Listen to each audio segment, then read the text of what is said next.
Today on Podcast Them Down, a transporter malfunction splits Captain Kirk into two people. One prog, one metal, and neither is capable of functioning well without the other.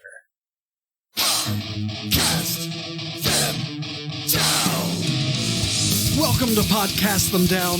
I'm Tim Regan from U.S. power metal band Burning Shadows, Fade to Black Metallica tribute, Dual-Violin folk metal band ISENMOR, and recently vacated Graves True Zombie Metal. Be sure to subscribe, like, or follow. And now, on with the show. All right, I am joined by Doug and Matt, and we are continuing our incredibly slow rewatch of the Star Trek, the original series. And it's really not a rewatch for me, but I do have big news for this episode. I've seen half of this episode, if you can believe it. So I might be relatively well informed for the first, 30 minutes of this episode. I would also like to say that this begins what I think is a really rewarding sequence of episodes.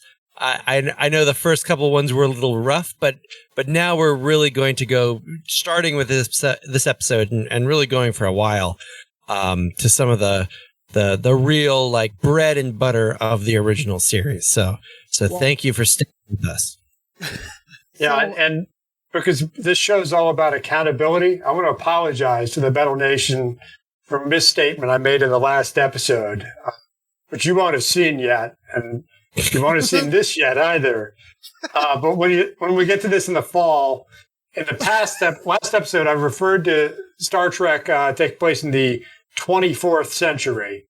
It is accurate to say Star Trek The Next Generation does, but this is set in 2260, the 2260s. So it's accurate to say the 23rd century. So I apologize. That's on me. Didn't mean to mislead anyone. So should we say do not have added us for that one? There's please don't have had added us for that mistake. There you go. All right. So I did have two comments before we wanted to start. So the version of Star Trek I'm watching is this remastered one where they took the original film and it's in HD and they redid all the effects and it looks really good. However, but it's still like agonizingly 60s looking and so at some points. I guess that's the problem with some HD stuff. Yeah, I mean, some things you don't want in high definition because they were expecting you were watching a 14-inch CRT tube, and maybe you didn't even have color. The hand size you made was not 14 inches. You should be watching this. Well, the wrong I have gigantic hands, but yeah. but the listeners should know I'm 10'8". That's hard to tell with the forced perspective. As is forced. And I have this scale bedroom that I've constructed. And for our audio listeners, he sounds like he's normal sized. But that's because we pitch shift me up. Shifted it up. Because much like an ant. We're never gonna get this one under an hour, will we? No way. Much like an ant, if I spoke at my regular speed, it would be almost unlistenable. My other comment, The Enemy Within, title of this episode, is a Rush song title. And not to sidetrack us before we even begin, but Rush is on Metal Archives, but Body Count is not. I'm what the fuck? All right. Yeah. All right, so begin whoever's beginning, because it's not me. I'm so angry now. All right, Metal Archive is the enemy within metal. Well, I mean, not at all. They're great. Well, good people. Yeah. It's the enemy within. There you go. Kind of dichotomy. Yeah. Yeah. So I think I described in my email on this episode. This is like the Gone with the Wind of the first season. It's a heck of an episode. in every sense of the word. I would argue the controversial things of this episode actually are literally the same ones that Gone with the Wind. Yeah. Rape and race. Yeah. Yes. And then you get the bold colors and a lot of very interesting symbolism we'll get to. Potential symbolism. You can't, for something that's so on the nose, they sure leave a lot open too. And, Matt, let's talk about it separately, but we need to talk about that essay I sent you guys on engineers. Oh, right. Because that's kind of the Scotty really gets away with a lot in this episode. He does. But because he has unique knowledge, he gets away with it. Precisely, yeah. I mean, and that's, one of the true facets of an engineer. Yeah. So we open with why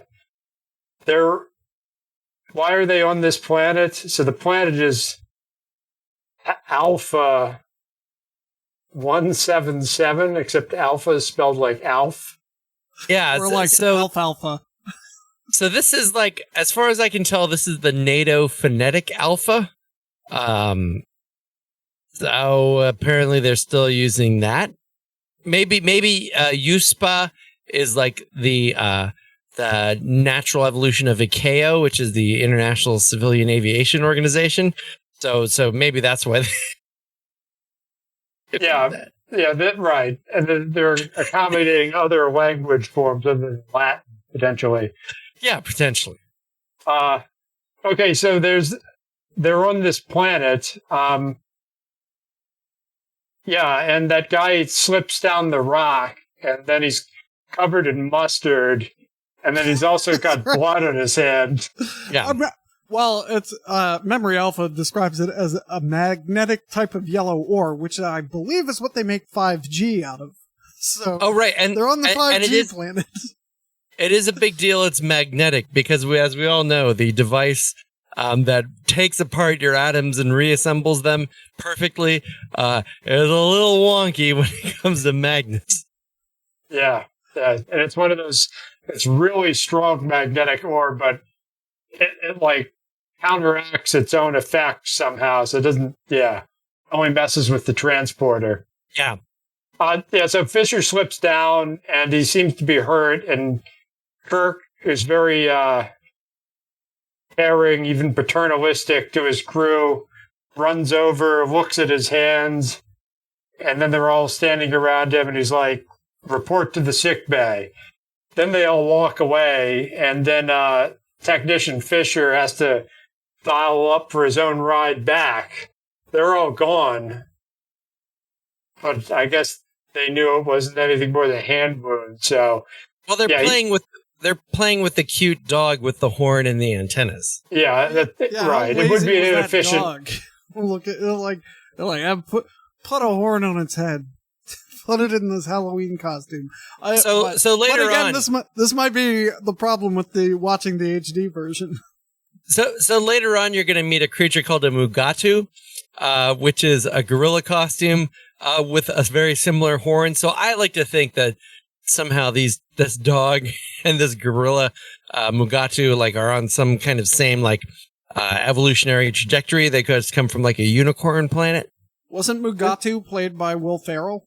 It was. That was the same name, and in fact, his hairstyle I think was supposed to mirror the Mugatu. Then Ben Stiller being a huge original series fan. Yeah, that's true. Yeah. I was kidding. I'm amazed. All right. Yeah, that's what it was. He's so hot now. We'll find out. His Stiller's production company is Red Hour Productions. We'll see what the Red Hour is later. Okay, so he beams up, and it's Scott and technician Wilson. Back to the dog. Did they actually establish that the dog's indigenous to the planet? They didn't. I had assumed it was from context, but it could have certainly just been a dog they brought. I mean, it could be Sulu's new hobby for the episode. Yeah. I mean, they call it a creature, they call it an animal, but they've never said, like, we're going to bring this indigenous creature up. They were just playing with the dog, holding the dog, and then later they bring it back to its home on the Enterprise, apparently. Yeah, it must be because Sulu goes all in, so must be his new thing. Dogs after fencing and plants. Botany. Next is fencing dogs. All right, and okay, so the Fisher beams up. It's kind of wonky, and then Scotty is completely irresponsible here, and we get a normal accident scenario. We have this variation outside of the system they understand to be stable. And yeah, he's beamed up outside of established tolerances. And Scotty's just like, Captain wants to come up. We'll beam him up. Go get the tool. And this is the captain. So, you know, with these things, I'm usually not in the blame the operator school. But this is all on Scotty. This is grossly irresponsible and seems to indicate some kind of culture of deviance. And he's getting away with it because he has all this inside knowledge. And he just plays Kirk this whole episode. And is it production pressure? Did he not want to let Kirk down? Did he not want to say, we got to run the test? Things are wonky. No, he just beams the captain of the ship right back up. Mm-hmm. The captain asked to be beamed up. He didn't say make sure the transporter is within spec. That's true. Yeah, this is why we're doing that engineer thing as a sidebar in the next one. The captain should have said exactly what he wanted. Yeah. Yeah. That's your fault. Right. All right, so it's wonky, so what happens? See, I know the answer for a change. I actually know what happens. So Kirk comes up, and then I love so you get the one Kirk, and then the Prague Kirk is still fairly decisive at this point. It is like, don't leave the transporter unmanned. Yeah, which then immediately happens. Right. I mean, so then the Metal Kirk is beamed aboard while the transport is unmanned. So why does anyone need to be there if it can work automatically?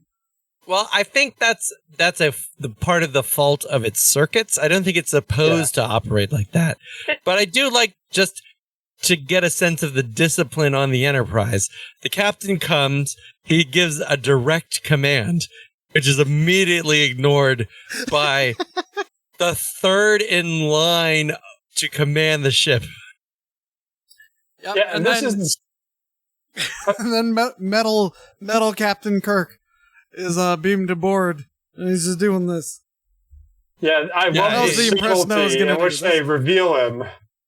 That's for our YouTube low and Twitch shots. Yeah, yeah, it's like, yeah, he looks grumpy. Great. It's all right. It's like he just spent some hard-earned money on that terrible Cryptopsy album from a while ago. It's like, this is shit. So we've reached the first benchmark. Maybe Tim, since you actually saw this teaser at least, maybe you could give us the metal score and the quality score for this section. Let's see. Gross negligence. That's pretty metal. You know, you do whatever the fuck you want to do. And then dark and broody and angry Captain Kirk coming on board, and I might add, I'm pretty sure he was wearing eyeliner. Yes. We'll get into that. Fault of the HD. So I'm going to give it a metal score. They're out of 10, right? Yep. It's been a while. So I'm going to give it an 8. I know you thought I was going to say 6. But I'm going to go with 8. And then for the quality, it was covered in mustard and Sulu was there. I didn't like the dog. I thought the dog was stupid. So I'm going to knock some points off. So I'm going to go with a 5. 5. All right. Well, I'm going to go. This was the most well-informed set of scores ever. So maybe you should, from me, so you should put an asterisk on there. Well, I actually have the exact opposite opinion of you about this dog. I think this dog was amazing. It made the episode for me entirely. And I think this teaser, I think this is a perfect teaser. I think it does everything you need to do. It was to the point. There was nothing extraneous. Like, we didn't learn about, like, geological technicians Fisher love of some ancient Earth song that's really about Gene Roddenberry. So that's a 10. And I think the metal score, I'm going to give it a solid 6.78. Just because I think most of the metal, this is a very metal episode, not to reveal my cards too soon, but I think it's still part of the metalness and part of the tension is that it's restrained here. That is a fair point. I'm going to amend my quality score for the teaser to a 7. That was 6.69. 6.69. Oh, and I would, I agree with all of that. I'm going to go for, I guess I have to justify it since it's an 8, but for similar rationale to Tim, my metal score is going to be an 8. I think the dog's kind of metal. I mean, I think you see that on a artwork from, I don't know, Gamma Ray. Right. And the just the negligence, the arrogance of Scotty, risking his boss's life, and the shamelessness. I mean, all that irresponsible. That's all quite metal. And to Matt's point, I'll go with quality score 8 here. Not like this is a unusually effective teaser, and I guess this veers more into the metalness. It might have been more effective had it not like they'd gone with the film noir angle and the crazy lighting and maybe some subtlety to Kirk to at least lead you into the commercial break with maybe not knowing what's going on. So that's like 2 points off on the 1 and 2 points up on the metal. So it's an 8 and 8. Great.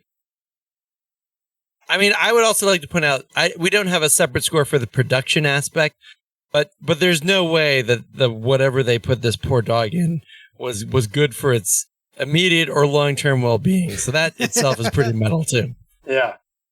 And we'll have some things to say about treatment of animals throughout this episode. Well, we will.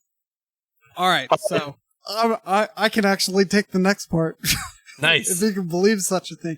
So, Metal Kirk then goes to sickbay for some reason and demands the Saurian brandy from McCoy, and gets way too close to him when the doctor refuses, and I believe he just takes it. And then you don't like when he grabs the doctor from behind the neck neck. Give me brandy. And then he wanders the ship drunk. All right, so you can take it from here. We know the metal score already from Tim. Well, I don't know. It's because we're going to have an interesting discussion on the one thing that happens, right? Because, I'm not sure. The metal score is going to survive that discussion. Well, so I do want to point out it does open with a classic supplemental log entry that not only catches the audience up, but in case you're an idiot, tells you more than we already know. And it actually tells you something that Kirk doesn't know yet. So Oh, I missed this. Shows it. Okay, so I watched it, but I didn't pay as close attention. Well, I assume that's what the supplement, like he's, at the end of the adventure, he's just filling in the blanks. And I'm trying to detect if that supplemental was used that consistently throughout, because there's another good one later on we'll get to. Yeah, but that actually really bothered me because the whole point, at least of the first half of the episode, is they don't know what's going on, and yet the act 1 opens by saying, "Yeah, there's a duplicate of me wandering around, and we don't know about it." Yeah, and then and it really I said, "Give me the brandy." Yeah, I can't do a Shatner at all. I got to get that. But said, "Give me the brandy." Give me the brandy. Oh, that's just sitting in that with that weird. No, it's the Saurian brandy bottle decanter, I guess. Yeah, that's what I'm looking for. Which is another one of these like wagon train to the star sort of things where it's like has a lot of unnecessary leather, accessories. So it has like a leather bottle stopper and like a slingy pouch to it. It's kind of strange. So McCoy, obviously, somewhat concerned by the fact that the captain grabbed his neck like he did and took all the brandy, goes to Spock and says, the captain's fucking up. And then Spock goes to Prague Kirk, and Prague Kirk is like, well, I don't know. I've been here. Maybe he's a jokester. And then they're like, okay, that's good enough for us. And so they just go back to their business. Yeah, it really seems like McCoy, he threatens to take Kirk offline all the time and with his powers as ship surgeon. But here he's directly threatened. The captain just takes booze. And, it's interesting behavior on McCoy's part. There might be more to the story than we know, which I think is through the line of this episode. It's pregnant with a lot of something. I'm sure there's a great novel that explains like the previous mission and why everyone's kind of on edge. There does seem to be like a missing component to this, right? Well, and speaking of missing components, all right, so that now we get so Kirk has showered off. He's in his quarters, the Prague Kirk. And, so he's just not wearing a shirt, got his towel, and then Spock walks in. He's invited in by Kirk. He does, ring the bell, and Kirk's like, come on in. And then he goes, is there something I can do for you, Captain? McCoy says I should check on you. And it feels like this scene's going to go a different direction. Yeah. It does. The good doctor says you've been acting like a wild man.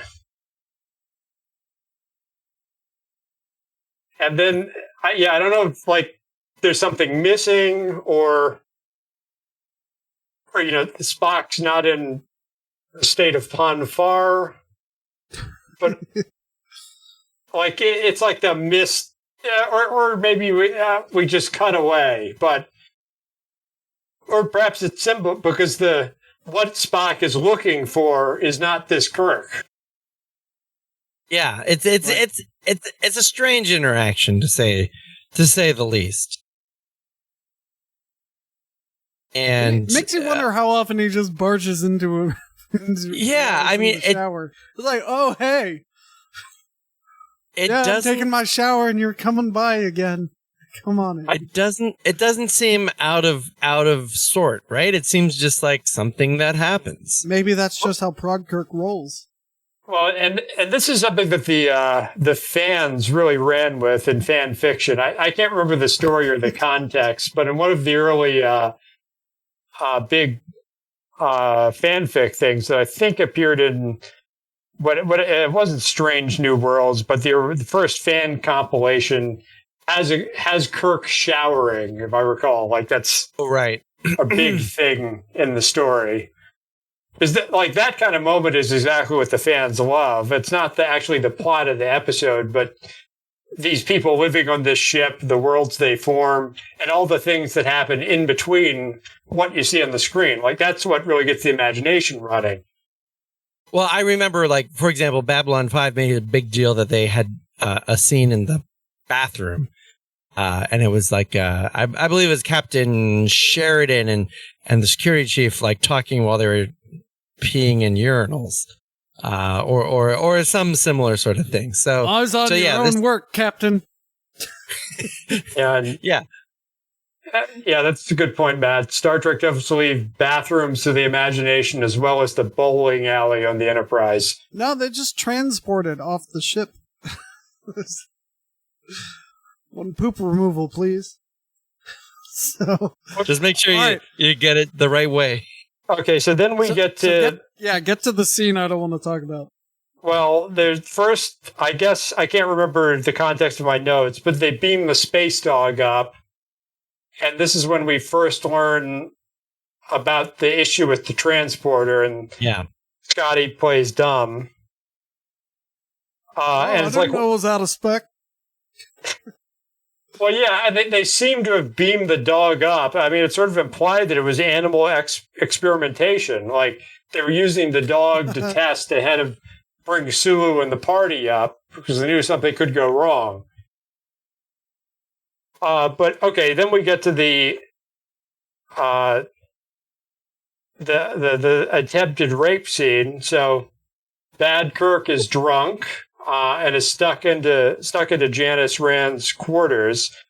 And the Next Generation really runs with this, but it's always amusing how into high culture everyone is. That might make sense, and these are the best of the best. But Rand is a pretty good abstract painter. And Kirk kind of knocks her paintings, and anyway, so I guess Kirk wanders in there, puts down the brandy, and then hides, and then Rand eventually comes in, and they make great use of the grating, and William Shatner's got the vampish look. Yep, with the eyes. You can tell by the look of the eyeliner. I just want to point out that Memory Alpha generously calls Kirk amorous during this scene. Yeah, I feel like there's some there's some incel sort of self-editing going on in this particular scene description. I wonder if we can look up the edit history and out all the... So this episode will conclude with us just reading the name of everyone who's edited this Memory Alpha entry. Well, I mean, and I would argue we don't. I mean, who knows if Kirk could even get it up? Right, he's got whiskey dick, maybe. And he's in love with the Enterprise, and some of the dialogue here kind of alludes to that. But I'm not sure if Metal Kirk is quite as in love with the Enterprise. I think that's one of the weaknesses of Prague Kirk.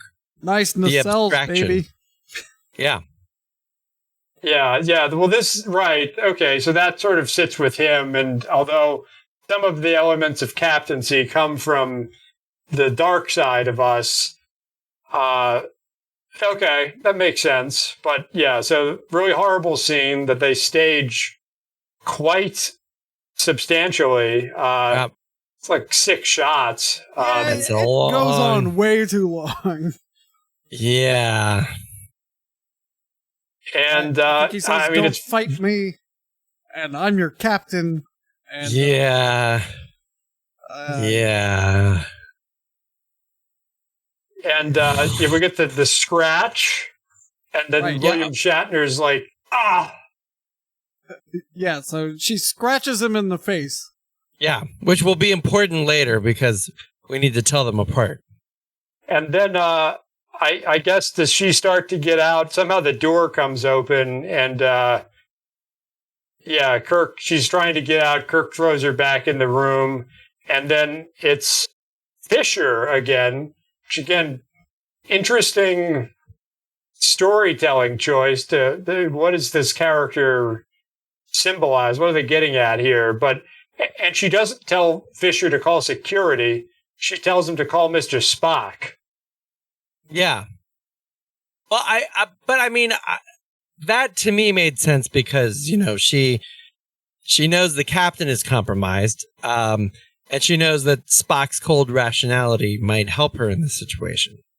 Or she knows about what Kirk and Spock's friendship beyond friendship. I forget exactly how Gene Roddenberry described it. It's an open secret on the ship. And so, of course, Spock should be the first person to know. Okay, that makes sense, too. I could buy that. Yeah, and it's, as Roddenberry points out, it's not a sexual thing necessarily. But okay, so Kirk pummels Fisher. And I do think... It just can't win, can it? In that next scene... Yeah, when they cut back to evil Kirk, his hand is covered in blood. And I don't think they really make it clear whose blood it is, but it opens like that. So then we cut to the scene where they belittle Rand. It's got a distraught woman who was just attacked, and they impose their male rationality on her. And it does have an interesting line. She doesn't want to get Kirk into trouble, but... And then they just leave it hanging. So we don't know what the line was, but was further than we would find acceptable in the 21st century. Yep. We sure do. Yep. And again, going back to it, Kirk makes it clear to Spock how alone he was when this attack happened. That is emphasized. My yeoman said that. I've been resting here since you left me. No alone, one knows my Mr. whereabouts. Spock. I have zero alibis. So again, read what you want into that. And that concludes Act 1. Well, so I do want to...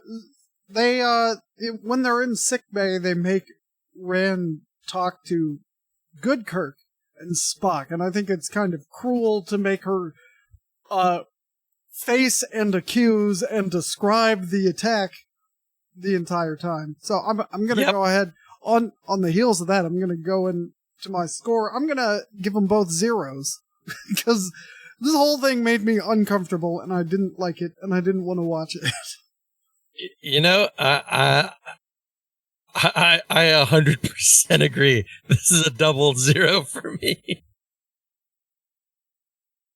See, this is interesting, right? Because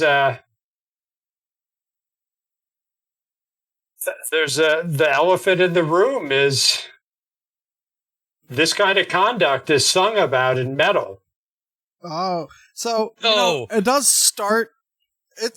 So let me back up real quick. It does start great, He gets some.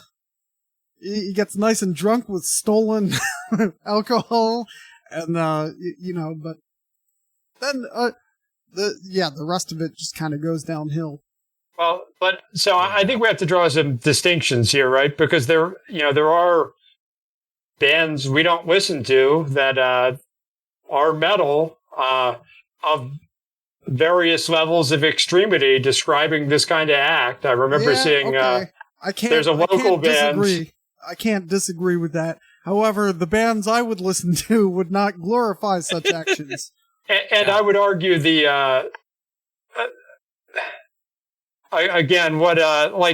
a local band who did a music video. I don't remember, it was at least murdering a woman.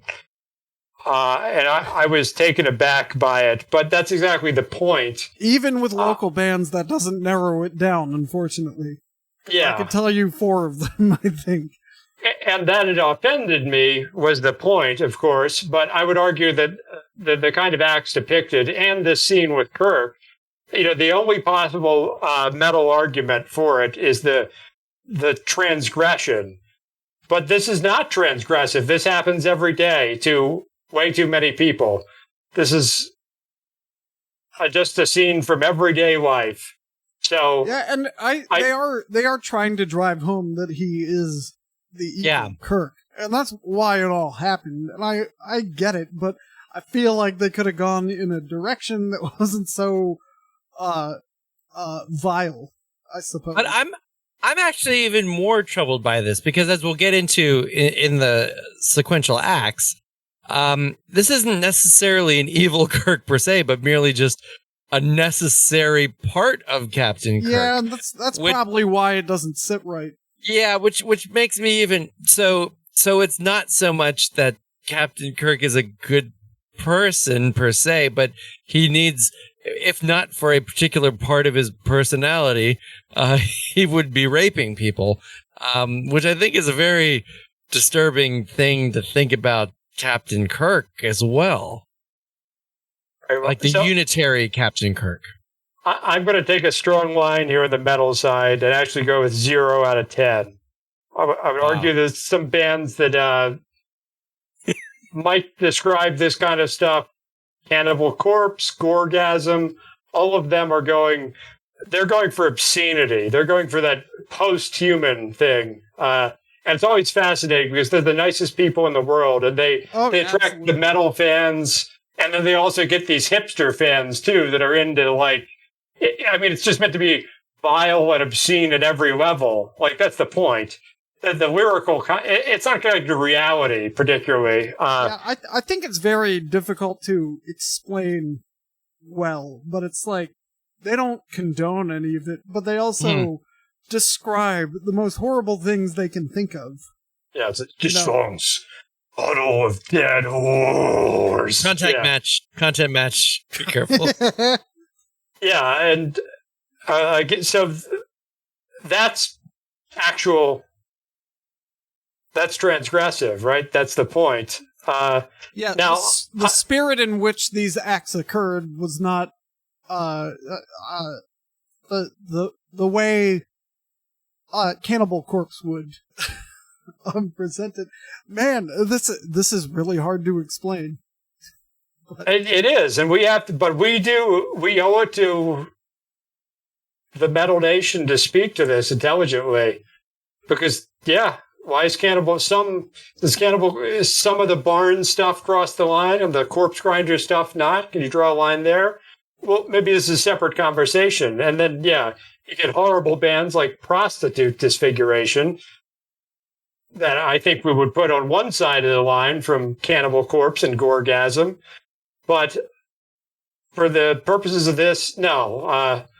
This is just something that happens too often then, happens too often now. There's nothing shocking about it, unfortunately.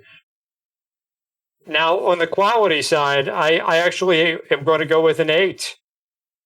Because it's the Gone with the Wind logic. It's the Rhett carrying Scarlet up the stairs scene. In a sense, it's provocative, and it's uncomfortable, and it's challenging. Right, I get it that's the point, but I'm going to stay with my 0s. So. Yeah, I actually think I'm going to do the right thing and change my score to a -8 just to save Doug from himself. All right. Well, you raise, okay, I accept this because to your point, and so let's go with the score. Let's go with the going with the wind analogy, right? We don't see any of that, right? And that's the problem with this. Yes, they could have done it all implied. They didn't need to do a 6-shot, 2-minute setup. Exactly. It could have merely have been creepy eyeliner metal Captain Kirk going into Rand's, see the door close. It says Yeoman Janice Rand. And it could just immediately go, frankly, even the sick bay scene is very problematic, but it could at least have been like seeing Metal Kirk escape with his scratched face. That's an important plot point. I'm not going to deny that. Done and done. And we don't need to just dwell on it as we did. Yeah, and three white men, two white men and a Vulcan belittling this woman with their rationality. Hey, right, and having her actually answer to her accuser before you even get a straight narrative. In the room. Yeah. Okay. So I'm on I go down to a 0. All right. Okay. When going with the wind as the high ground on this particular subject.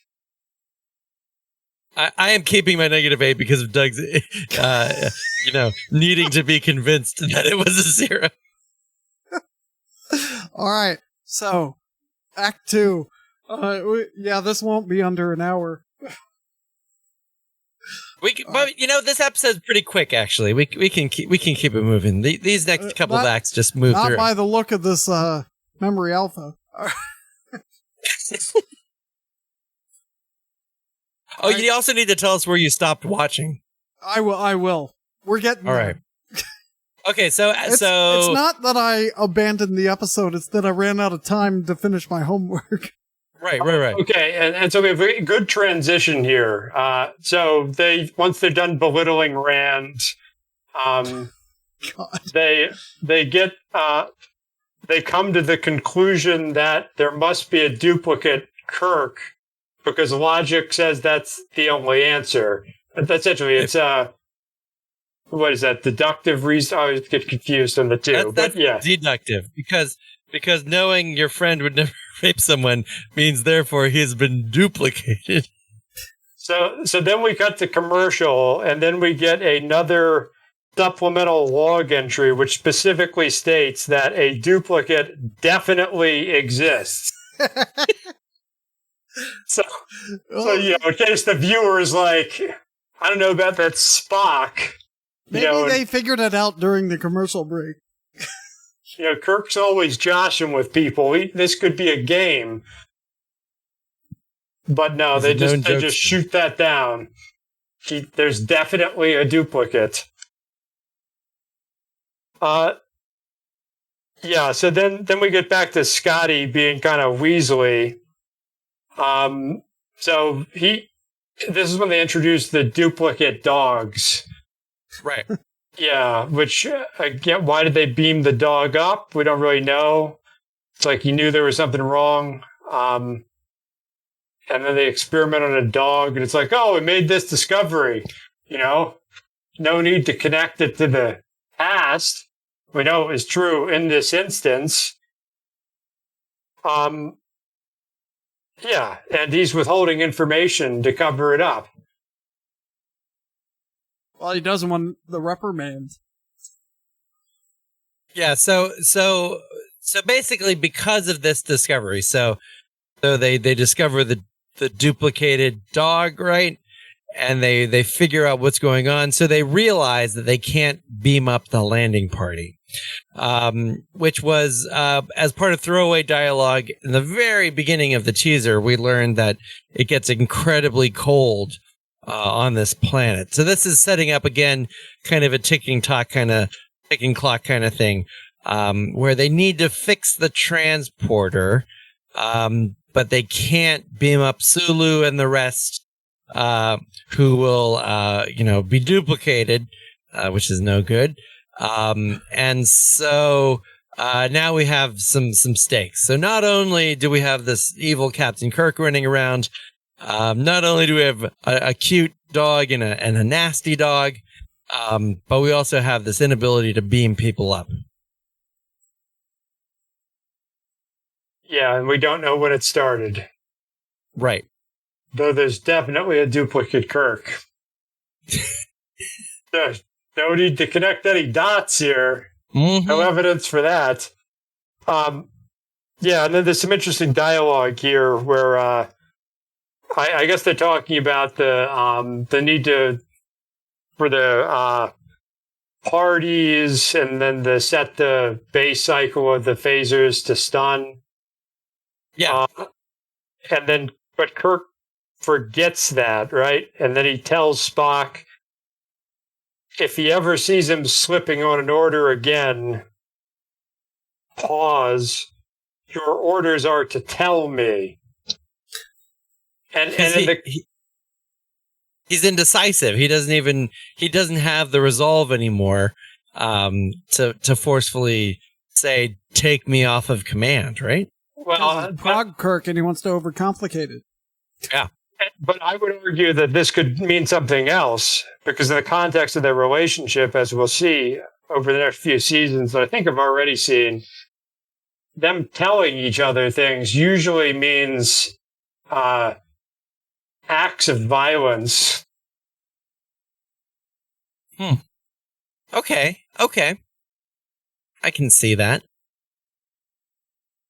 But one thing I actually liked about this act is that it jumped in right to admitting the imposter. So you could make a much less good version of this episode where you draw out the same switching back and forth for the entire length of the episode.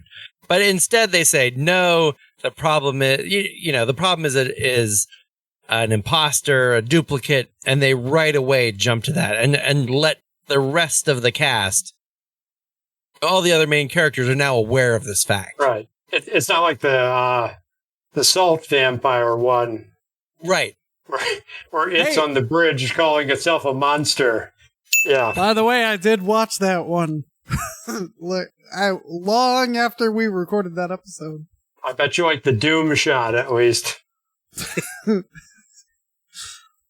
Yeah, so, then we get the, I'm Captain Kirk! I'm Captain Kirk! Was that good or evil? That was the evil one. The evil one. Because good Kirk has announced that there's an imposter who looks exactly like him. Yep. And evil Captain Kirk is like, that was a dumb question. I apologize. Yeah, and then we get to the, and I think that's actually in Rand's quarters, right? I forget where he is. He may be. It could be that he has makeup supplies and the Kirk has makeup supplies, or it could be another. Right. He's in quarters, and there's a mirror and makeup that's perfect for his skin tone. So I guess either his or Rand's. So Memory Alpha says it's Kirk's quarters, but I thought it was Rand's quarters when he went for the makeup. But it's become clear that Kirk has at least eyeliner and possibly concealer now. Yeah. So it's the future. It's the 23rd century. Well, I did enjoy, just to jump back, I think it's in Act 1, where lethargic Prague Kirk is handed that pile of discs. Oh, yeah. And then he just sort of sets them on the bedside. But it's like, is there some way of interfacing with them, that makes them bedside reading? Yeah. Maybe he's not Prague Kirk. Maybe he's Stoner Doom Kirk. Whatever, man. Yeah. He does get, I think later on he gets much more complicated and over, analysis paralysis, but certainly in he has some Stoner Doom too. Write this down. I think we should do an episode where Mike just complains about Stoner Doom for an hour, because I think that'd be a great episode. That would be a great episode. We need someone to have the counterpoint, or not. No. The counterpoint is, yes, I like Black Sabbath too. That's just one man's opinion. And then Black Sabbath is metal, Deep Purple probably metal, Led Zeppelin no. All right, so that's 2 dings and a buzz. All right. And then we get the reprehensible script treatment. This is a Richard Matheson script, by the way. Which is a big name. I actually can't Did he actually write any? He wrote notable things. I can't remember if he's actually wrote any novels that are like. Anyway, he's a big name. Did Twilight Zone, did Star Trek, Kolchak the Night Stalker. He's been all over the place. But the treatment of the Wilson character is reprehensible here. They made the announcement that to be on the lookout for Kirk. There are 2 Kirks. He's the author of I Am Legend, The Last Man on Earth. That's right. He wrote that William Shatner Gremlin on the Wing episode of Twilight Zone. 16 episodes of The Twilight Zone, including that, and Steel, as well as adaptations of Edgar Allan Poe stories. Okay, so that's not cool. Oh, yeah, all the Roger Corman ones. Amazing movies, yeah. All 8 of them. They just give up on Poe and do Lovecraft for at least one of them. Yeah. So Wilson's there. Kirk comes out, and he's like, hey, give me your phaser. Wilson's just like, yes, sir. And then Kirk asks him how he's doing for no reason, and then pummels him.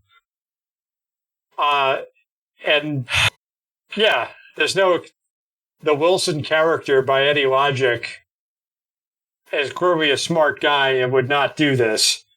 Yeah. And of course it's Wilson. Why isn't it, what's his name? Sure. Yeah. Fisher. How about anyone else? Or stupid Kyle, Mr. Kyle, that piece of garbage. Yeah, I can't remember if we send the end of him or not. That should have been the geologist guy.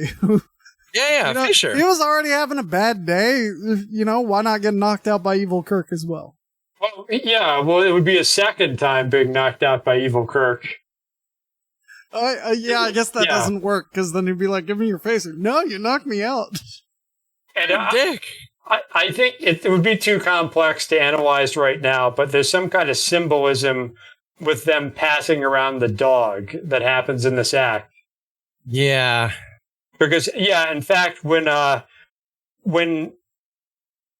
Kirk tells Spock he's less than perfect, that whole exchange involves, I think Spock hands Kirk the dog, and Scotty had handed Spock the dog, and I think someone else is, like McCoy, is handed the dog in a hallway later in this scene. So there's something going on there.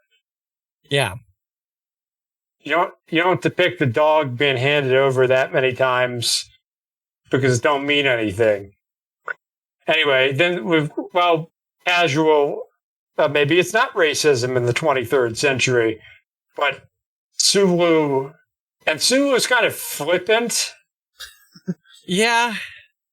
It's kind of an interesting take on Sulu. But when he's, I guess, this is when Kirk's feeling like impotent. So he addresses this by manning the comms and sending everyone to bed or whatever. Yeah. And then Sulu's surprised to be talking directly to Kirk. And then he asks for coffee, or if you don't have coffee, some rice wine. Yeah, that was a little overboard too. Is this when they said they beamed down the heating whatevers? I think this is when they were because they had a bunch of they were heating rocks with phasers. Yeah. Well, at one point they're like, "We beamed you down some heating things," and they said, "Oh, the transporter issue broke them, and they don't work." And if that is indeed where we are, then this is where I stopped. Oh wow! I made it pretty far. All right, go on. So we have and I think I jumped ahead. I think that's the very end of this act. But we have the cat and mouse game in engineering, where Spock, again relying on deductive reasoning, asks Frog Kirk where he would go if he were trying to hide. And I get, and he says the low decks. Yeah. And just like Khan in The Wrath of Khan, this Kirk is not very good at three-dimensional thinking and doesn't see this coming. So they find him exactly where he should be hiding. And I think there's something where Kirk he doesn't he get in a fight with himself. He does, yep. And then the bad Kirk nearly kills good Kirk, but then there's a Vulcan neck pinch.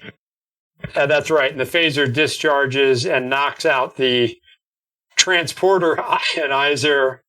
Happened to be right there, unshielded.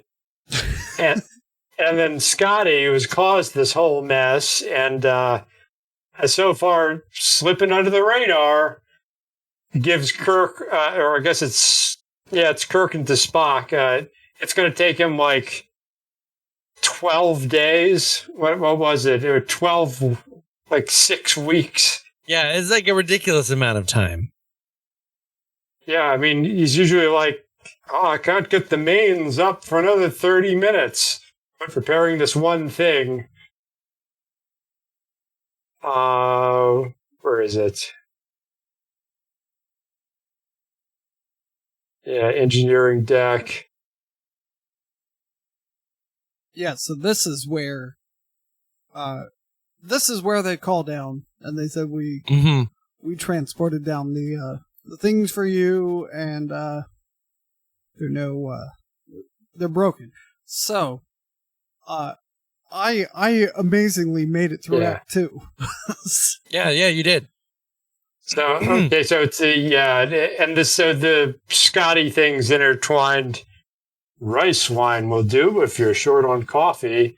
And then they're talking to Scotty, and it's the transporter unit ionizer. There it is. The mains, the abort control circuit is gone altogether. We can't repair it in less than a week. They don't have a week because they're going to freeze. Well, so Scotty's playing a game here. He'll get it done in 6 hours and look like a genius because he's padded it. So then we cut to Act. That's Act 2. Yeah, that's Act 2. Do we need to score it real quick?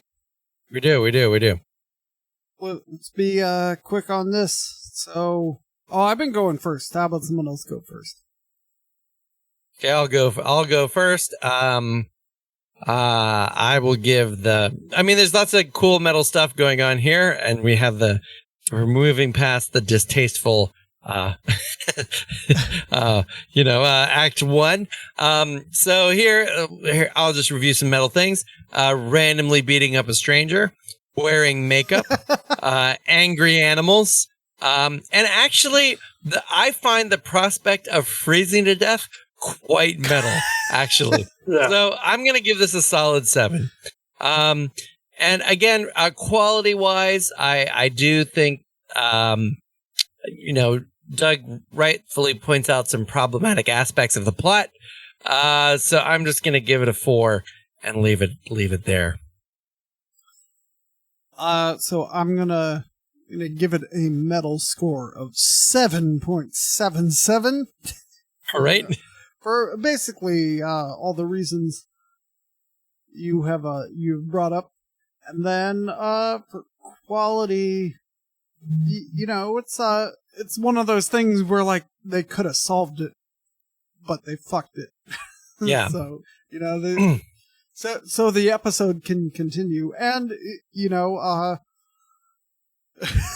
I like that you pointed out the makeup in your metal score. So I'm gonna roll over a point into the quality score for that. So I'm gonna give it a quality score of 6. 6, got it. Yeah, I'm actually at the same place, 7 and a 6. All right, cool. Yeah, I mean doesn't move the story super much. So, but I do think it introduces some more complex character motivations potentially under the surface. I had to watch the episode. Took a few more times to figure out what the passing around of the dog's about, but there's something there. On a metal score of 7, I think, use the prospect of freezing to death. Oh man, because I think I gave the Naked Now, the opening of that, a 7. Right, They're already frozen to death. Actually freezing to death is almost more metal. But I guess you don't see it. It's only implied. It only could happen. So I'll stick with 7 and 6. Cool. All right. Act 3. As we said, it's more back and forth. Another log entry. Transporter doesn't work. People are getting frozen. And he doesn't know what he's doing. We should mention that after the struggle in the engineering, they did capture evil Captain Kirk. So he's like stuck on a bio bed at this point. So he's safely contained at the moment. Yeah, and again, there's some weird. So there's the Sulu calling up, and he's weirdly kind of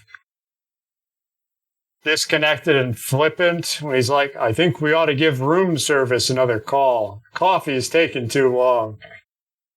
And then there's weird symbolism behind him. I don't know if you noticed, but there's 2 crosses as they freeze. Oh, I didn't notice that. Oh, yeah. Wow. There's something going on here in this episode. Haven't uncracked, but so then we get to the scene in sick bay. I think it is sick bay in this episode. And William Shatner does a very good job consoling himself. And there's some good lines about the McCoy steps way outside of his discipline here. I don't know. Maybe you're trained in, who knows if it's psychology or psychiatry in the future. But totally paradigm shift, all that. And maybe ship surgeons know all this stuff, but he certainly seems to know a lot about the fundamental elements of the human psyche. And condones drinking on the job. It's really strange. It's like, it's just very strange here. Like, they're talking about their dark side. There's some Jungian aspects here, the necessity of the shadow. Again, as you're mentioning, this is a much more complex story than meets the eye, but it's also kind of strange. Yeah, and McCoy makes the point that the goodness isn't enough to command a ship, right? Which is an interesting point, and it's certainly true in Kirk's leadership, very successful leadership. Through all 5 years of this mission, that sort of a recklessness, manipulation, and violence are integral to his success. I think that's actually a pretty frank assessment, right? You can't just do the good, comfortable thing if you're a person on a mission, right? Sometimes, you have this necessity of telling people they're going to die or risking lives or things like this. So I think that's true. And to Spock's point, the captain has to remain perfect. Yeah. Through all that. Yeah. Yeah. So then we cut to they come to the transporter room, and again another scene with Scotty where he's discovering things, but not really tying it back to the root cause. And then there's the great shots of the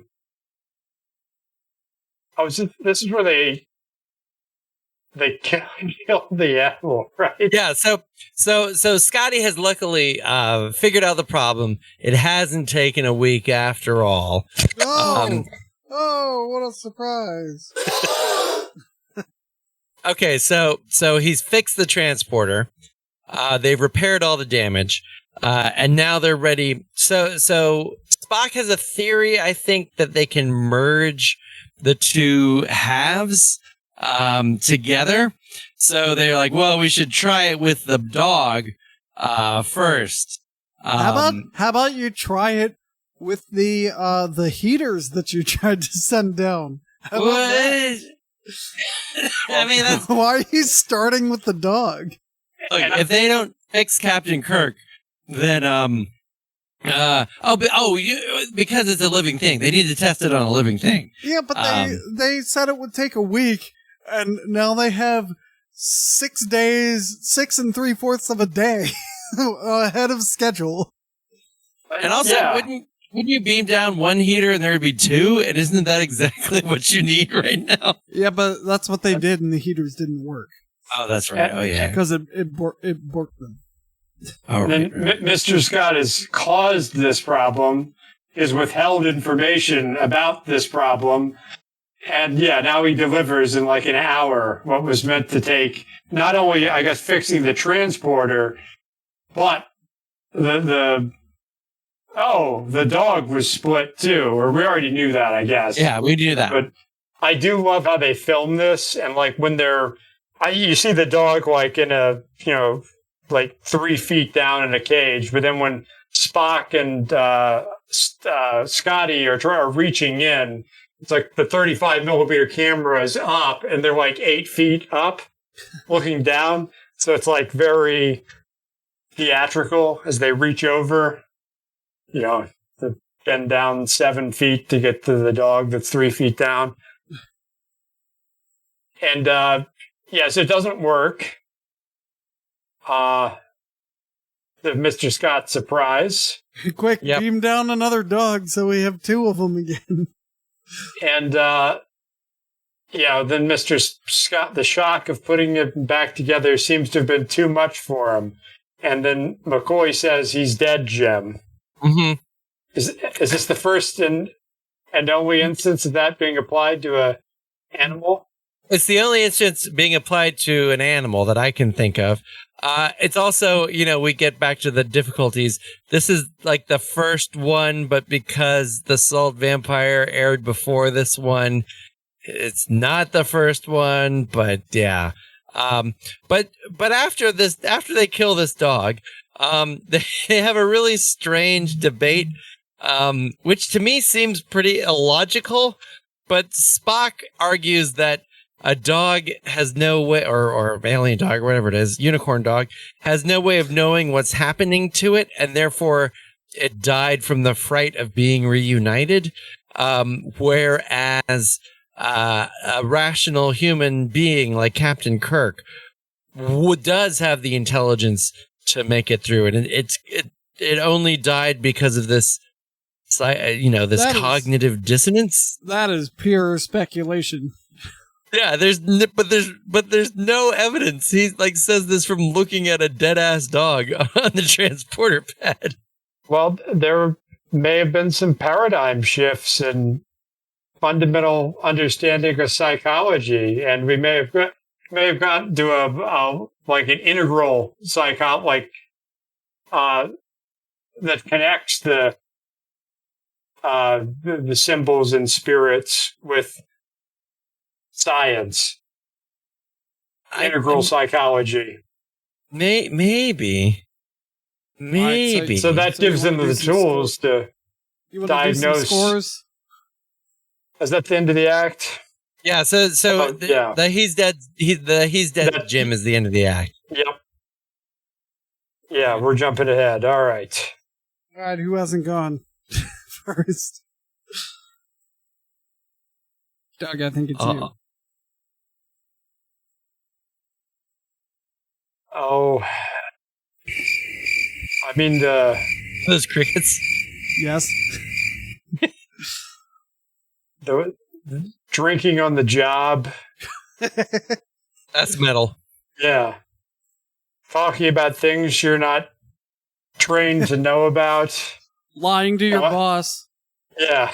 Yeah. Well, Mr. Scott's whole act here is pretty metal. Yeah, and then brutally experimentation on animals. Yep, metal. Yeah, then Scott's absolute confidence in himself, and then it failing, but it doesn't faze him at all. That's pretty metal. Yeah, resistance to self-improvement. That's metal. Yeah. Yeah. So, yeah, and then the embrace of sort of blackened Christian symbolism as the people freeze to death at the very beginning, and Sulu's flippancy to his own death. This is pretty fucking metal. Yeah. So I'm going to go with an 8. And then, wow. I mean, this is a pretty good act all together. Again, the whole, we're applying 21st century thinking to 23rd century problems. And that maybe were some of these plot holes where they're like experimenting on animals and maybe even behavior of Mr. Scott. No, I don't see how you can justify that.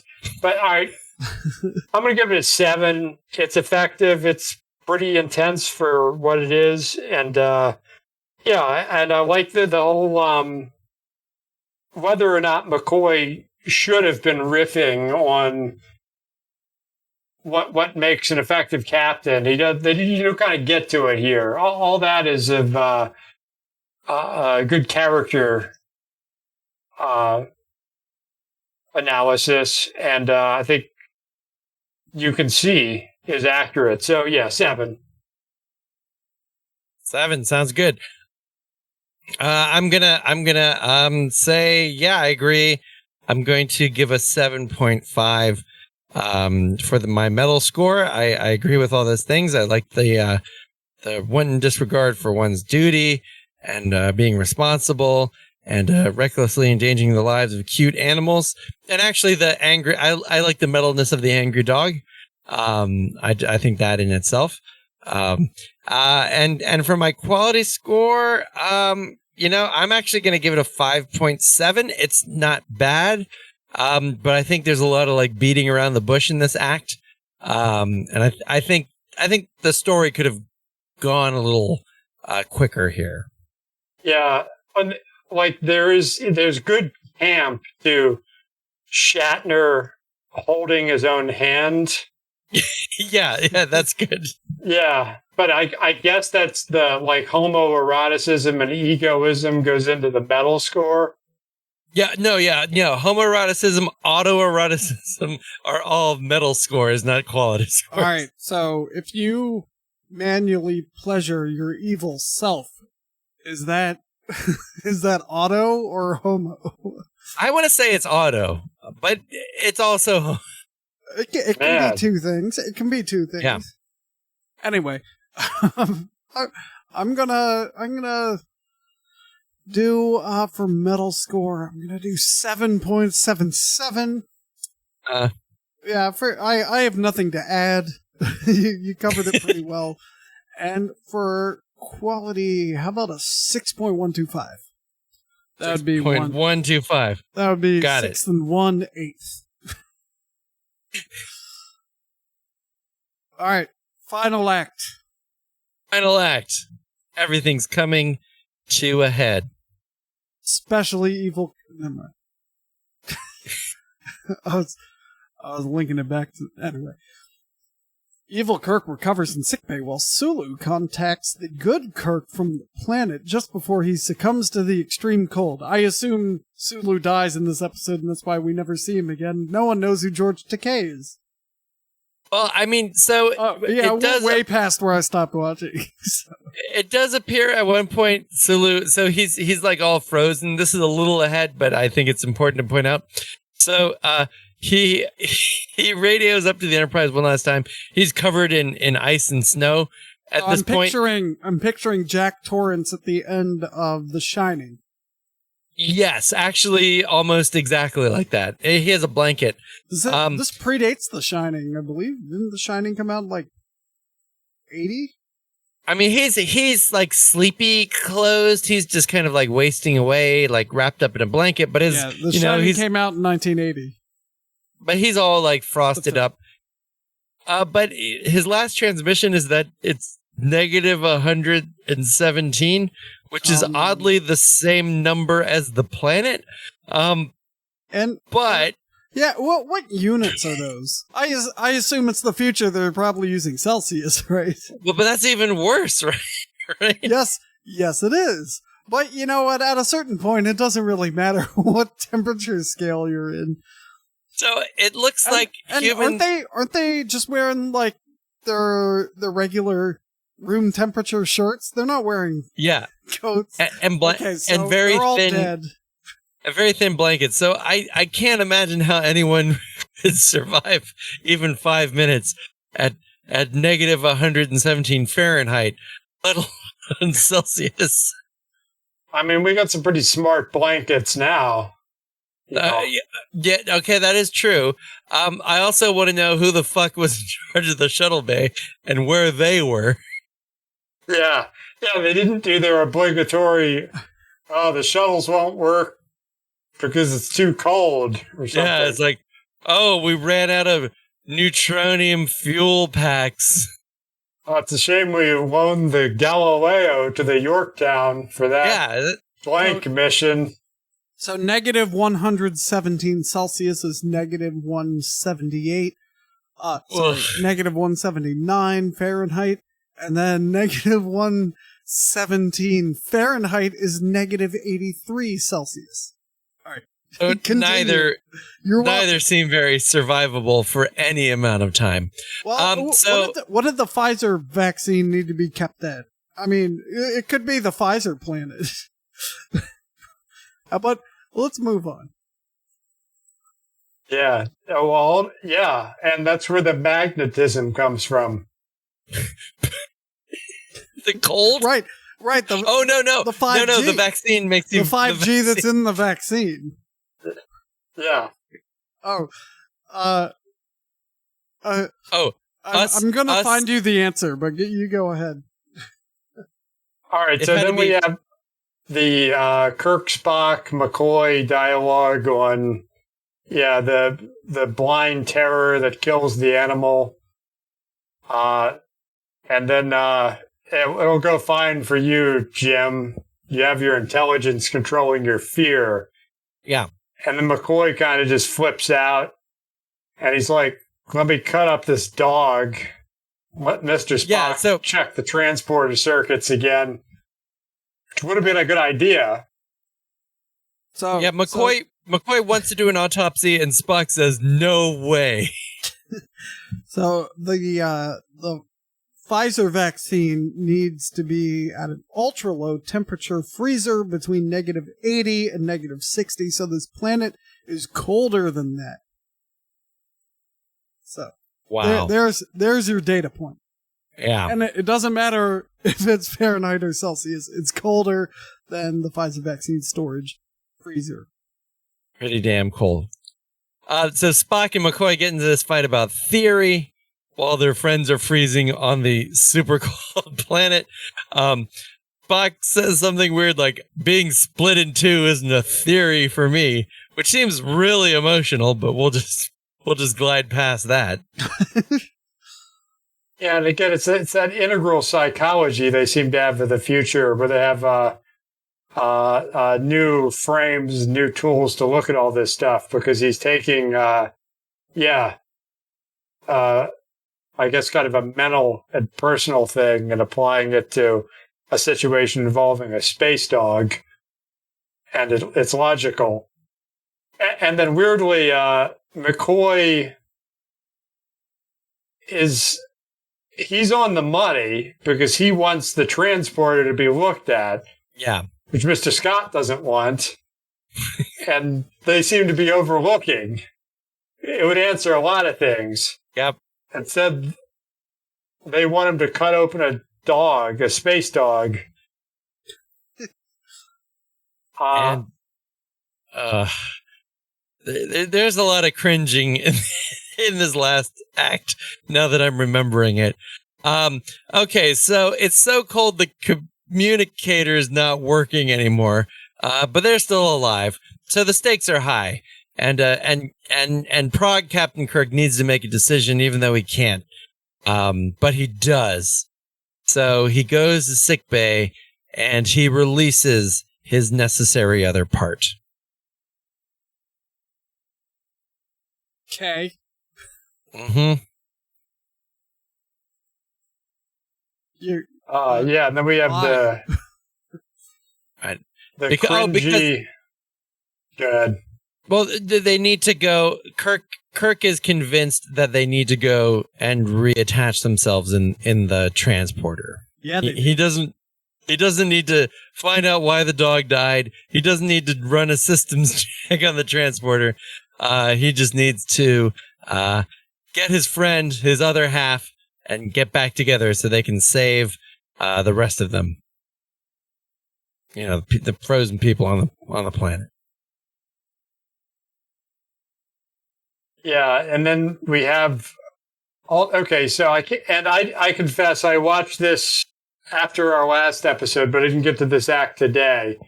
So Kirk knocks himself out. It's evil Kirk that's knocked out good Kirk. Yeah. Right? And then we have a cringy scene where evil Kirk explains to Rand why he attacked her. Yeah. Yeah. Let's go. The transporter malfunction divided me, created a duplicate. The animal part of me came out in your cabin. Hey, victim, let me downplay my actions. And so now we're back in the classic version of this episode that you think it would be. So now evil Kirk is pretending to be good Kirk, and it's gonna go to the bridge, and we're all gonna have the final double Kirk showdown. Again. Yeah, this probably happens like 7 times. I can't wait till this is one of the better ones. This is at least the last time. Now we get Turnabout Intruder. Okay. Oh, fuck. Yeah, that's true. Good episode. Underrated. So now they're on the bridge. The other Kirk says, these guys are dead. Well, the other Kirk is probably right, actually. He's like, everyone on the planet is clearly dead. Let's go home. And they're like, all of our people. And they said, wasn't the plan to help them? And they're like, nah, I changed my mind. I like to think that good Kirk is lying unconscious in a hallway somewhere, and crewmen are just like kind of stepping around him, like. That must be the bad one. Yeah, the guy who evil Kirk knocked out. He's walking down there. It's like, fuck him. Kicks him. Well, luckily, McCoy has apparently found him knocked out in sickbay. So then he brings the other Kirk to the bridge, and now they're having like I'm not Captain Kirk, you're Captain Kirk, and no one knows. How do I know which one's the real dad? Right, and they're all. I think he scratched the good Captain Kirk too. Yeah. So they have the scratches. I'm the captain. I'm the captain. Look at his face. Remember the scratches? And it's just that again and again and again. And the evil Kirk keeps saying, I want to live. That's right. Because, but luckily Prague Kirk is coming into his own, and finally steps up, and they end the struggle, and they bring them both to the transporter room. Does he knock him out or something? I think he gets him there by threat of the gun. Okay, yeah, just by the face. So they bring him to the transporter room. That's a metal point. We should do a tabulation. And so now they're like, well, I guess it will work now. Well, they solved it, remember? They just said, oh, the dog couldn't handle it, but I'm sure a person will. That's how they solved it, right?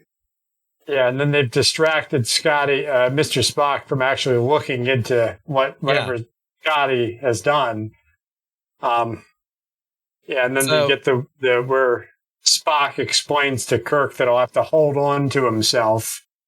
Yeah, like you're gonna have to work really hard. So they beam to both out, and one Kirk comes back, and no one knows which Kirk it is until he triumphantly says, "Get those men off the planet," or something that's both compassionate and decisive, knowing that Captain Kirk is reunited. Get those men aboard fast. Fast. Aboard. And off the shore, back on the ship. Yep. And so they're beamed up, and we assume they've lost all their limbs and they've been replaced by like nanotechnology prosthetics. But we don't see that scene. Well, and there's some weird dialogue here because they're going to sick bay, and as I recall, they're all clearly conscious and like not great, but not like terrible. And then McCoy's like, severe exposure and frostbite, but I think they'll make it. How do you feel, Jim? Yeah, it's like he's learning from Scotty, and he's and like he's playing up the situation and his heroic response to it. So wasn't the original transporter malfunction? Didn't it wait a couple seconds before beaming the evil version in? Did they give it long enough to see if evil Kirk was gonna come back? Well, that's a really good question that is not answered because they all run out of there with all the frostbite people. So now you got evil frostbite people. And it's irresponsible, and because this is the swashbuckling, reckless Kirk. Reckless but gets things done Kirk, and they don't care about leaving this station manned now. They got to get these people to sick bay. He's not like, you stay here. Yeah. This is a pattern stuck in the matrix that This is why Scotty can behave the way he does. Yeah, because of bad captaining. Uh-huh. There's no check on him at any point. Starts at the top. Yep.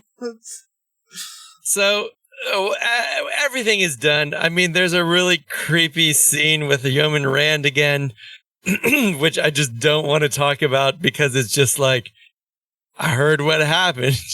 And it's just like, let's just pretend the episode ends right here. I'm okay with that. All right, it's time to score it. And I will say the biggest shame is the line comes from Mr. Spock. And Scotty, anyone else, Spock knows better. And that Leonard Nimoy had to say that crap. Yeah. Is depressing. And if you want to find out what that is, go watch the fucking episode.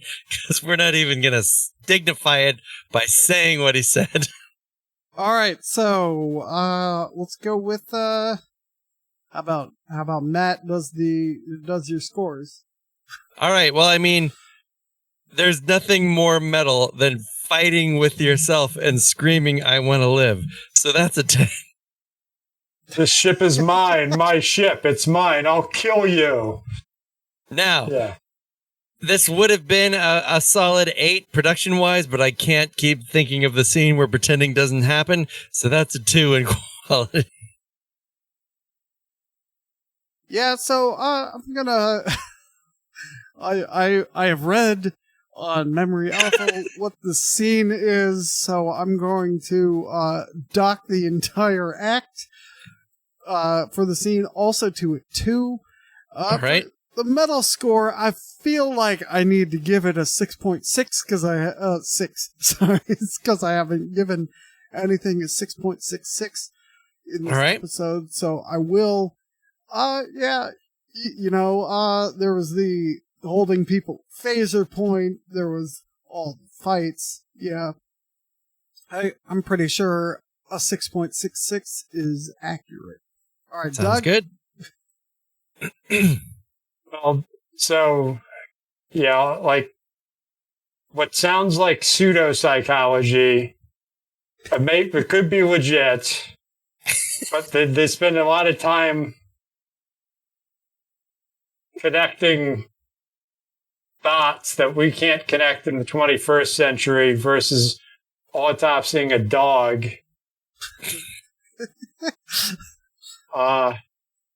And Mr. Spock's absolute certainty, that's pretty metal in a potentially ridiculous position.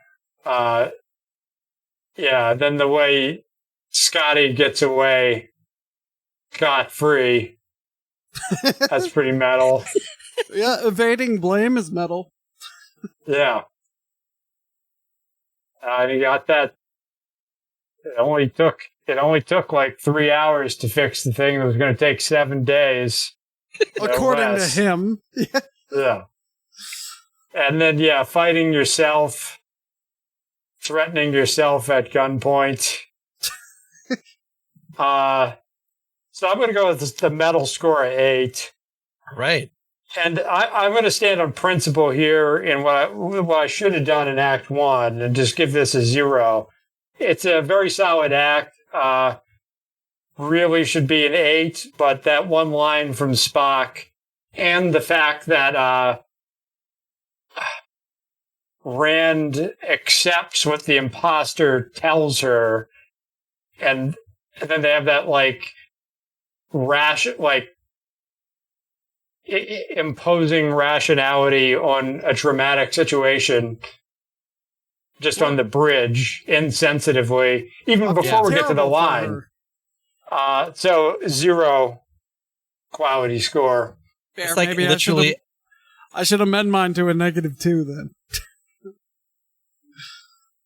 It's literally where she works. Yep. Hostile work. All right, -2 for you. All right, do you need a drum roll for the final scores? I will, but before we do, I just want to read this one line because I believe it's the best thing I've ever read. Okay. James Doohan stated he thought William Shatner's performance in this episode was pretty okay. That's probably the nicest thing he ever said about William Shatner. Yeah. All right. Drum roll, please. All right. So we have given this episode a total absolute score of 116.35, which is expressed as a ratio of 47.29%, making it so far the lowest of the 3 episodes we've ranked. My drum roll isn't long enough. Let me switch to the snare. All right, go on. Okay, yeah, that's better. But interestingly, a lot of the cohort scores, we do agree. We absolutely agree that this is a much more metal episode. Much metaler than both The Naked Time and Where No Man Has Gone Before. So, yeah, I mean, maybe they should get rid of certain scenes. And it would have been great if it was just not, victim blaming and creepy, all kinds of nonsense stuff. But yeah. I can't wait till we have to score that one Scotty episode. Oh, God. Oh, no. I don't even want to know. I won't watch that one. How about that? Maybe we'll just skip that episode. All right, well... I keep saying thanks for listening and then playing the outro, which starts with thanks for listening. So I'm not going to say anything, and I'm just going to hit this.